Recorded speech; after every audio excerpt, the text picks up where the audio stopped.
अस्सलामुअलैकुम क्लास 9 कैसे हैं आप सब। उम्मीद है आप खैरियत से होंगे। तो मैंने आपके साथ कहा था कि मैं आपको तर्जुमा कुरान की बुक दिखाऊंगी। ठीक है, पैटर्न मैंने आपके साथ शेयर कर दिया था और कोर्स भी बता दिया था। ये उसकी बुक है। ठीक है, Punjab curriculum and text book board Lahore. ठीक है, ये आपके साथ मुख्तलिफ़ सूरतें दी हुई हैं। ये देखें, जैसे सूरत सजदा दी हुई है तो सूरत सजदा का तारुफ दिया हुआ है, कितनी आयतें हैं, कब पढ़ी जाती है, क्या है, सब कुछ इसका बयान किया गया है। ठीक है, इस तरह आपको हर सूरत का जो है बताया जाएगा। ठीक है, ये आपको सूरत लिख कर दी हुई है, साथ तर्जुमा दिया हुआ है। ठीक है, तो अब हम इसका पेपर देखते हैं फेडरल बोर्ड का। ठीक है, तो ऐसे आपके पास कुछ इंटरफेस आएगा। पहले आपने यहाँ पे ये रोल नंबर लिखा हुआ है, आपने अपना रोल नंबर जो भी आपका होगा आपने वो लिख लेना है।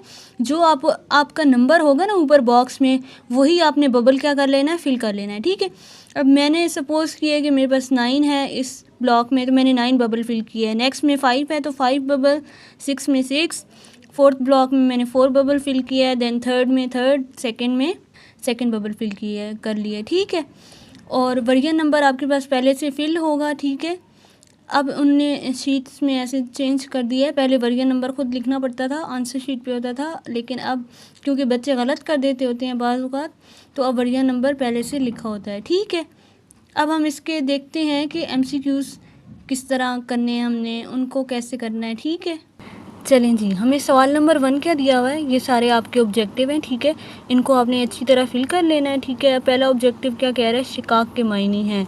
अब अलिफ ऑप्शन आपको दिया हुआ है मुखालफत, बे दिया हुआ है शक, जीम दिया हुआ है आपको रास्ता, एंड दाल दिया हुआ है आपको शिकाक के मायने हैं मुखालफत। तो मैंने अलिफ वाला बबल फिल कर लिया हुआ है। ठीक है, उसके बाद देखें सेकंड MCQs आपका क्या है, अस्समा के मायने हैं। अस्समा के मायने सुनना भी हो सकता है, देखना भी हो सकता है, सोचना भी हो सकता है। ठीक है, बोलना भी हो सकता है, लेकिन अस्समा का मायने होता है सुनना, सो इसका भी अलिफ ऑप्शन है। ठीक है, अलिफ बबल आपने फिल कर लेना है। यहाँ से जो भी ऑप्शन होगा आपने वही बबल फिल कर देना है नेक्स्ट में। ठीक है, अब देखिए थर्ड MCQs, पहली बार जिहाद का हुक्म दिया गया सूरत तोहा में, सूरत यासीन में, सूरत मरियम में, सूरत हज में। सूरत हज में दिया गया इसलिए ये दाल ऑप्शन है, तो आपने दाल में फिल कर लेना है, दाल बबल। ठीक है, उसके बाद अलनमल के मायने हैं, फोर्थ MCQs। अलनमल के मायने हैं मक्खी, चूंटी, बुलबुल, शहद की मक्खी। तो ये चूंटी है, बे ऑप्शन में है, तो बे बबल फिल कर लिया हुआ है। ठीक है, उसके बाद फिफ्थ MCQs क्या कह रहा है आपका, सूरह मुबारका की तिलावत सुनकर हज़रत उमर रज़ी अल्लाह ने इस्लाम कबूल किया। कौन सी सूरत सुनकर इस्लाम कबूल किया, सूरत मरियम, सूरत हज, सूरत तोहा, सूरत रूम। तो सूरत तोहा को सुनकर इस्लाम कबूल किया। ठीक है, उसके बाद 6 MCQs है अपनी कौम को 950 साल तबलीग की। किस पैगंबर ने तबलीग की, हज़रत आदम अलैहिस्सलाम ने, हज़रत नूह अलैहिस्सलाम ने, हज़रत हूद अलैहिस्सलाम ने, हज़रत लूत अलैहिस्सलाम ने। तो हज़रत कौन से हैं, नूह अलैहिस्सलाम ने। ये आपका बे ऑप्शन है, तो बे बबल मैंने फिल कर लिया है। ठीक है, उसके बाद आ जाता है आपका 7 MCQs। सूरत लुकमान के मुताबिक हज़रत लुकमान अलैहिस्सलाम ने किससे नसीहतें की, भाई को की, शागिर्द को, दोस्त को, बेटा। तो आपका बेटा राइट ऑप्शन है। ठीक है, ये दाल ऑप्शन है, तो मैंने दाल बबल फिल कर लिया है। ठीक है, उसके बाद आपका 8th MCQs है, हज़रत दाऊद अलैहिस्सलाम के बेटे का नाम क्या है। ठीक है, उनके बेटे का नाम हज़रत इसहाक़ अलैहिस्सलाम, हज़रत यूसुफ़ अलैहिस्सलाम, हज़रत सुलेमान अलैहिस्सलाम, हज़रत यहया अलैहिस्सलाम। तो हज़रत सुलेमान अलैहिस्सलाम आपका क्या है, राइट ऑप्शन है, जीम। ठीक है, जीम बबल फिल कर लेना है। आगे है कुरान मजीद का दिल है। कौन सी सूरत कुरान मजीद का दिल है, सूरत मरियम, सूरत तोहा, सूरत सजदा, सूरत यासीन। तो सूरत यासीन को कुरान मजीद का दिल कहा जाता है, इसलिए ये आपका आखिर वाला ऑप्शन करेक्ट है। ठीक है, उसके बाद आ जाता है हमारा लास्ट MCQs, कारून का इबरतनाक वाक़या बयान किया गया। सूरत क़सस में, सूरत नमल में, सूरत सबा में, सूरत रूम में।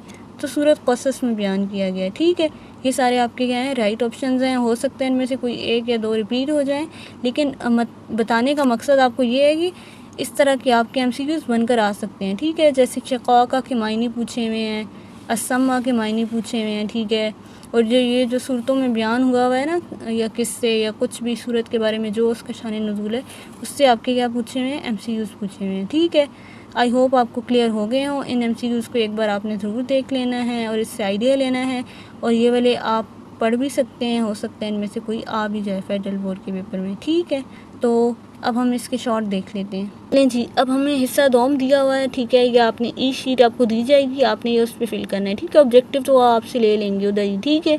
तो ये हिस्सा कितने नंबर का है? 24 नंबर का है, ठीक है। जैसे मैंने आपको बताया था कि यहाँ पे सवाल नंबर 2 होगा, 5 सवाल इधर और फिर दरमियान में या लिखा होगा और 5 इधर होंगे, ठीक है।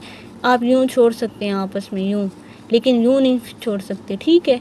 हॉरिजॉन्टली छोड़ सकते हैं, वर्टिकली आपस में कोई या नहीं लिखा हुआ है वो आप नहीं छोड़ सकते, ठीक है। अब देखिए सूरत मरियम के कोई से 4 मौज़ूआत तहरीर करें। 2 अगर आप लिखेंगे तो आपको 1 नंबर मिलेगा, अगर आप पूरे 4 लिखेंगे तो 1 + 1 लिखा हुआ है। इट मीन्स अगर आप उनकी जो इन्होंने पूछा हुआ है उस पर पूरे उतरेंगे तो आपको फुल मार्क्स मिलेंगे, ठीक है। नेक्स्ट है जिन्नात के ईमान लाने का वाक़या, ठीक है। अब ये पूरा वाक़या लिखेंगे तो ये पूरे 2 नंबर का है, ठीक है। तो नेक्स्ट जैसे ये देखें सूरत हज की वजह तस्मिया लिखें, ठीक है। ये आपसे पूछी हुई है, ये पूरे 2 नंबर की है। यहाँ मुश्रिकीन के कोई से 2 एतराज़ात लिखें, 1 लिखेंगे तो 1 नंबर मिलेगा, 2 लिखेंगे तो 2 मिलेंगे, ठीक है। नेक्स्ट है नमाज किन चीज़ों से रोकती है, या आपने 2 नंबर का आंसर करना है। फिर सूरत यासीन का शान नज़ूल लिखें, सूरत रूम का शान नज़ूल लिखें, ठीक है। सूरत सजदा का तारुफ़ करें। ये सारे आपके क्या हैं? क्वेश्चन हैं, ठीक है। यहाँ पे भी देखें मिसालें देनी है आपने, अगर आप 2 लिखेंगे तो फिर आप फुल मार्क्स ले लेंगे, ठीक है। ये सूरत शुरा के ये 2 मुशरिका निकात, 1 लिखेंगे तो 1 नंबर, 2 लिखेंगे तो 2। अब यहाँ पे पूरा नज़ूल लिखना है आपने, नज़ूल अच्छी तरह लिखेंगे तो फुल मार्क्स आपको मिल जाएंगे, ठीक है। ये आपके क्वेश्चन से, इन क्वेश्चंस को भी आपने ध्यान से पढ़ लेना है, हो सकता है इनमें से कोई रिपीट हो जाए, ठीक है। ये 80 वर्ड्स जो मैंने आपको बताए थे, मैंने पीछे वीडियो में डिस्क्रिप्शन में लिंक दे दिया है, आपने वहाँ से जाके देख लेने हैं, ठीक है। ये आपके 5 मीनिंग्स हैं, वहीं से आए हैं। आपने ये अरेबिक में लिखे हुए हैं, आपने इनका उर्दू मायने लिखना है, ठीक है। उसके बाद आ जाते हैं हम जीम हिस्सा पे अपने, ठीक है। इसमें क्या करना है आपको, ये आयतें दी हुई हैं, 7 तर्जुमे दिए हुए हैं, 7 के आगे सवाल पूछे हुए हैं, ठीक है। तो सवाल भी इस तर्जुमे से पूछे हुए हैं, इतनी कोई मुश्किल बात नहीं होगी आपके लिए, ठीक है। अब देखें यहाँ फर्स्ट पार्ट में 2 आयतें दी हुई हैं, ये 2 आयतें, इनमें या लिखा हुआ है, या आप ये लिखें या ये लिखें, इट्स अप टू यू, ठीक है। किस आसमानी किताब का जिक्र हुआ है, यहाँ पे ज़बूर का जिक्र हुआ है ना, तो आप लिखेंगे ज़बूर का जिक्र हुआ है, यानी ज़बूर आसमानी किताब है ना, उसका जिक्र हुआ है, ठीक है। तो यहाँ आपको तर्जुमे से इनके आंसर मिल जाएंगे, ठीक है।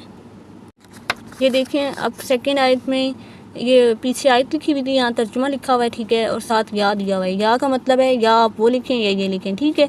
यही आपको तर्जुमे से सवाल पूछे हुए हैं। पीछे एक सवाल था, ये सवाल नंबर 2, सवाल नंबर 3 दिया हुआ है, ठीक है। सवाल आप अच्छी तरह देख लें कि कौन सी आयत है और कौन से सवाल हैं, हो सकता है कोई आयत रिपीट हो जाए, ठीक है। ये क्योंकि उनका मॉडल पेपर है तो इंग्लिश का भी स्टेंजा रिपीट हुई है, ठीक है, जिसकी आपने पैराफ्रेज करनी थी वो रिपीट हुई है, तो हो सकता है कोई और पेपर भी रिपीट हो जाए, ठीक है।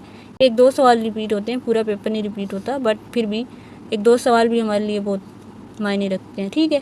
तो ये आपका 1 नंबर का सवाल है, ठीक है। लोग एक दूसरे से क्या वायदा करते हैं, जालिम लोग। और फिर शिर्क के मुतालिक पूछे गए सवालात में से 2 लिखें, 2 लिखेंगे तो 2 नंबर मिलेंगे, ठीक है। इसी तरह आपकी थर्ड आयत है, थर्ड जो इसका पार्ट है उसकी 2 आयतें दी हुई हैं, 2 ही तर्जुमे दिए हुए हैं आपको, ठीक है। और इन तर्जुमों से आपको सवाल पूछे हुए हैं। ये 2 नंबर का है, 2 कामों से बचने की तालीम दी गई, तो 2 लिखेंगे तो 2 नंबर मिलेंगे, ठीक है। फिर आपको 1 नंबर का सवाल पूछा हुआ है, यहाँ पे फिर 1 नंबर का सवाल पूछा हुआ है, यहाँ फिर 2 सिफात का जिक्र किया है, तो 2 लिखेंगे तो 2 नंबर मिलेंगे, ठीक है। इस तर्जुमे को आपने पढ़ना है, यहीं से अंदर से आपको इसके आंसर्स मिल जाएंगे, ठीक है। अब हम हिस्सा सौम की बात करते हैं। हिस्सा सौम में आपने 2 तफसीली जवाब लिखने हैं। हर सवाल कितने नंबर का है? 8 नंबर का है, ठीक है। अब सूरत स्वाद की रोशनी में हज़रत दाऊद, हज़रत सुलेमान और हज़रत अय्यूब अलैहिस्सलाम पर तफसील से लिखे ये अनायात, ठीक है। तो 3 नंबर का हज़रत दाऊद का होगा, 3 हज़रत सुलेमान का और 2 का हज़रत अय्यूब का होगा, ठीक है। ये इस तरह से आपकी मार्क्स की डिवीज़न की गई है। अब बीच में या लिखा हुआ है, या आप कुर्बानी का फ़लसफ़ा और मनासिक हज लिखें, ठीक है। लॉन्ग भी कोई एक आप सारे तैयार करें, हो सकता है कोई रिपीट हो जाए, लाजमी नहीं है कि रिपीट हो, बट हो भी सकता है, ठीक है। मैं इसलिए कह रही हूँ अपनी तैयारी रखें, ये नहीं कि इस पेपर पे डिपेंड करके चले जाएं और बीच में कोई और आया हो, ठीक है, और कुछ भी रिपीट ना हुआ हो। तो आपने इससे सिर्फ हेल्प लेनी है। ये सवाल अगर आप पढ़ लेंगे तो आपका अपना ही फ़ायदा होगा। सूरत मरियम की रोशनी में हज़रत मरियम और हज़रत ईसा अलैहिस्सलाम का वाक़या तहरीर करें। ये वाक़या लिखेंगे, पूरे 8 नंबर का है तो मार्क्स मिलेंगे, ठीक है।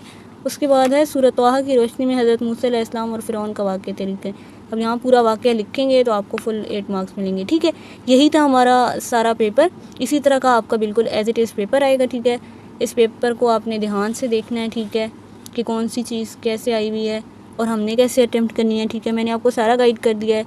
आई होप आपका पेपर बहुत अच्छा हो और आप अच्छी तैयारी करें, ठीक है। इंशाल्लाह आपका पेपर अच्छा होगा। मिलते हैं नेक्स्ट वीडियो में, तब तक के लिए अल्लाह हाफ़िज़।